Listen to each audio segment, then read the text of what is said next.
studio in New York. Oh, yeah, that's right. I was like, you've been on the show for, but yeah, maybe here in New York. Yeah. I don't know why, but we have a shirt over there. I don't know why it's there. Is that yours? Is it? Oh, we just have a. Oh my God, it's mine. Thank you, guys. Just my size. I was like, what's that? That was awesome. That was awesome. I was like, and then I was like, did I just give away a joke or a gag you were gonna do? I know. I was like, why did I do that? But I felt like it was weird and just sitting there. No, yeah, this is the first time to the New York studio. Yeah. Yes. It's gorgeous. Okay. You're from New York. The season is here. I love it right now. I love the weather. Yes. I love that the city turns into like a little snow globe at the holidays. Do you love that? I do. I mean, it turns to like the gray slush like pretty fast. It does that too. It does that too. But like growing up here and going to Central Park like for the first snow is just it's just magical. I try to like make it to Central Park anytime it snows as soon as possible. I love it. I know. Yeah. What kinds of things do you do as a kid? Do you do the ice skating, all that kind of stuff too? My kids are wanting to do that this year specifically to make sure we do that. Like at Woman Rank and Yes. stuff. Yeah. I did do that as a kid, and I don't do that anymore because anytime I know where you're going. I step onto an ice rink, I bleed from some parts. Yeah, I fall on my ass. Yeah. It's been a hip bone, it's been an elbow. I always bleed no matter what. So now I'm totally fine just drinking like an Irish coffee, watching my husband I will hold ice your skate. bag. Yeah. Yeah. Whoever I'm with. Yeah. Yeah, exactly. I know my kids are always asking me to go out because we're in Montana as well, and they're like, anytime they ski or snowboard, and I'm like, you guys, at some point, like I have a lot of jobs. I can't afford to be broken. It's so dangerous. Like, yeah, just like I can't do it, but I'm here for you. Yes. And this is about you. But So yeah, much we have fun. something in common as well, though. You love decorating, right? I love decorating. Me too. Big So decorating much so girl. that I never take it down and I keep it in one room. It's a real thing. It's just like I just imagine you having like display doors and like here's Halloween. It's literally, it's just Christmas, but it's literally, we do a smaller thing for Halloween, but I'm like, I kept it up, and I'm like, you just open the doors, and there's the North Pole. Oh my God, that's genius. Full on Christmas village, full on tree. I was like, I'm a single parent, Sarah, okay? And I've got a lot on my plate. It is a lot to put it all up and take it down and put it all up. It is a lot. It's a lot. It is a lot. And it's a room that we do not use. It's a frivolous room no one uses. So. Might as well be the North Pole. Exactly. What That's do perfect. you do? What do you do? Well, we decorate big for, we do Halloween in October, Thanksgiving, like fall decorations in November, and then Christmas. As soon as Thanksgiving is over, we decorate for Christmas, like through New Year's Eve. Yeah, I love the matching pajamas. Matching pajamas on Christmas morning, different every year. We have 3 Christmas trees in the home. Is that a chocolate lab? Yeah, it's a chocolate lab. Oh, love. My little baby boo. Yeah. She's perfect. We have matching hair colors. Yeah. Does she have your eye color too? It's so pretty. When she was a puppy, she had green eyes. I was like, I birthed this dog. Yeah, I birthed it. This is literally you my are baby. my child. Yeah. I mentioned that you're back on Broadway. Congratulations, you're so amazing. Like, it's fun, the live energy, all of that. I heard it was, is it true that vision boards got you there? I mean, because you started on Broadway when you were younger. I started on Broadway when I was younger. Yeah. I like to do vision boards every year. I haven't even done one this year, but my one from last year I put France on it and Italy. And why not? Because why not? Yeah. And then I put words like connections and magic, and I just feel like the connections that I've made with people, not on a business like working scale, but like just like connecting with people and connecting with theater people is so, so special. Yeah. It's a certain type of person to be in theater, and they're just magical, which was another word on my vision board. So I just feel like it's all kind of you gotta put it out there, to make it happen. Yeah, you gotta think about it, you gotta want it. To have that connective magic between another person on stage is amazing. And then I did go to France and Italy on my time off this summer. Yes. On a girls trip. My best friend got engaged. It was amazing. Oh, that's amazing. Yes. I love Europe. The great thing about Europe, too, is you can go to France or Italy and then you just train somewhere else, like anywhere you want. Yes, you're like, we didn't plan it, but we ended up there. Yeah, it was my first time in Italy. It was amazing. Oh my God, I love Italy.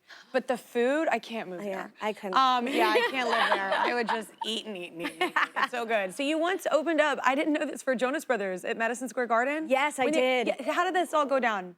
It was crazy. So I was writing music, and I don't know, and then I was put why on not? because why not? Yeah. Emotions are a thing, and that's a really good therapeutic way to get them out. Very much is. Yeah. And so I was put on a song with Jordan McGraw, and he was opening up for the Jonas Brothers, and so they had me.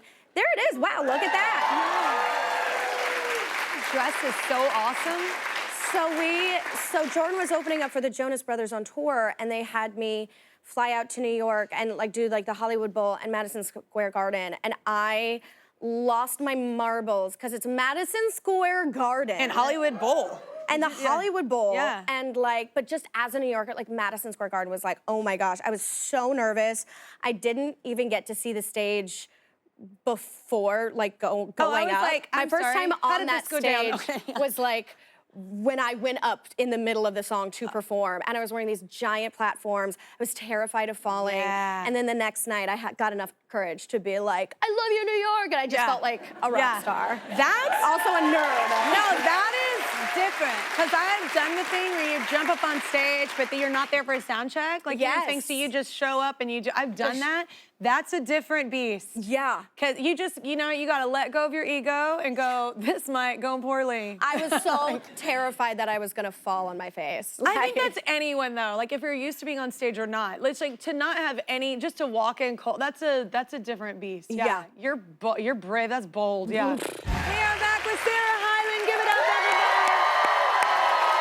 You can see her on Broadway and just in time at the Circle in the Square Theater. Congrats on the musical. How's it going? It's going great. Yeah. Thank you. What's different about this one? What do you love about this one? Oh my gosh, this one is just so much. It feels more of a vocal beast.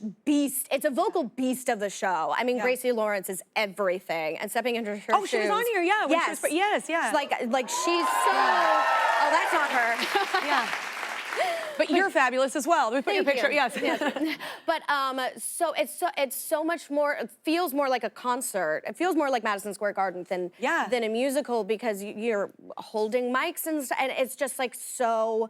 But it's so amazing and it's so fun. And it's a music with Connie Francis, Bobby Darin. I love doing it. I love when they. I think the first time I saw something like this was Jersey Boys years and years ago. Yes. And I was like, oh, they should do this more. Someone listen. They do it now, Yes. and I love it. It's my favorite way to like see a catalog. Carole King's that I saw. Yes. I thought that was amazing. It's an amazing way to get to know artists in a different way. Truly, the biomusical is like can be done so well, and that's what this musical is. It's just like pure joy. And Jonathan Groff is just Well, he's all right. It's like, yeah, whatever. He's so incredible. Yeah. He's so. Did you know Connie's music or much about her before doing this? I grew up listening to classics like Mel Torme, and I grew up listening to Connie Francis. Great parents. Yeah. But like I hadn't seen a lot of her movies. Like I saw like Where the Boys Are and stuff. Yeah. But like I did learn a lot of her of like doing research for her. Like she bonded with her father. Like he like encouraged her to play the accordion, and she was like playing variety shows like when she was a kid.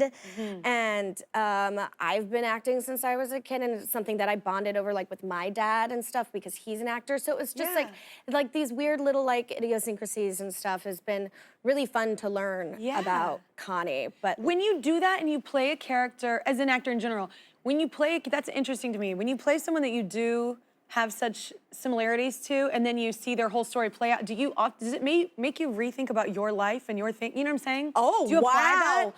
No, I just. No, Look, I I lay just down on like the couch, therapist. No, I know. That's I mean, like, I think I amazing. would apply that a bit and be like, wait, is that why I make like certain decisions? Or is it, Whoa. I don't know. I'm gonna mold this over. I'm gonna let you think about that one. Yeah. That came out of nowhere. I feel like, but I'm like, oh man, does that catch you off guard? I feel like that would catch me off guard and be like, wait, is that why I do that? Or is this what I do? No, it's so true. Oh my God. We are like by our experiences as childhood and things that happen at such a young age. You started so young, she started very young.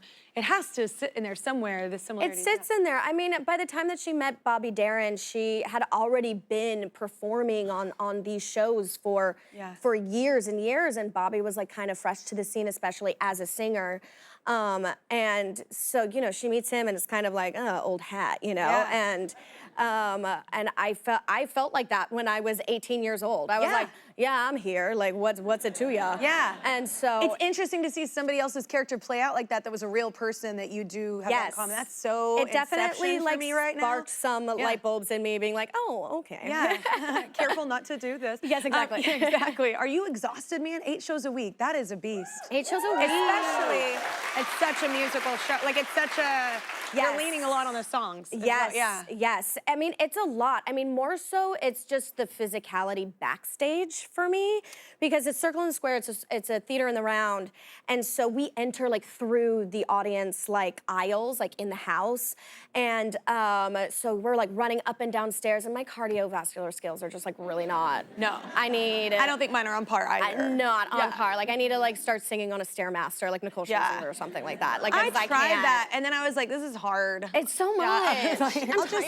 stand there with a mic. I'm not Beyonce. Yeah, I just want to be on mic. But then backstage, on stage, I'm just standing with a mic. But then like to get to the places and get there. It's behind the scenes. It's backstage where you're like running up and down stairs and like running the length of the theater. Yeah. And doing all of this stuff. And by the time I get out and sing, I'm like, oh God, I can't breathe. So that's wild. And then there's this part where I'm walking down the stairs in the dark, and my first show.